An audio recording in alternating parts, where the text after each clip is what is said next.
Cover విషయం పక్క తీసేస్తే చూడండి రాడ్ని ప్రత్యేకించి ఇదిగోండి, ఇది డైవా బీఫ్ స్టిక్ అనమాట. ఇది ఒకసారి మామూలుగా చూడండి, నేను చెప్తాను. ఇది 7 ఫీట్ రాడ్ అనమాట. ఇది Daiwa beef stick 7 feet rod. ఇందులోనూ మనం ప్రత్యేకంగా చెప్పుకునేది ఏంటంటే, ఒకసారి టిప్ చూడండి. ఒకసారి టిప్ చూసారా ఎంత హెవీగా ఉందో? టిప్ చూసారా? నెక్స్ట్ వచ్చి ఇక్కడ మొత్తం క్లోజ్ అయిపోయింది కాబట్టి మీకు కనబడదు.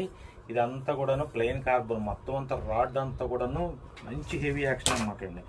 నెక్స్ట్ వచ్చి ఒకసారి గైడ్ చూడండి. ఒకసారి నా చేయి మొత్తం, నా అరిచే మొత్తం నిండిపోయింది చూసారా? గైడ్ వచ్చి మొత్తం గైడ్ చూసారా ఎంత ఉందో?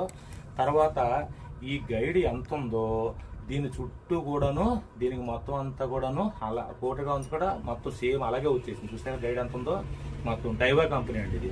తర్వాత దీని క్వాలిటీ మందం చూడండి ఒకసారి, దీనికి వాడిన క్వాలిటీ మందం చూడండి ఒకసారి.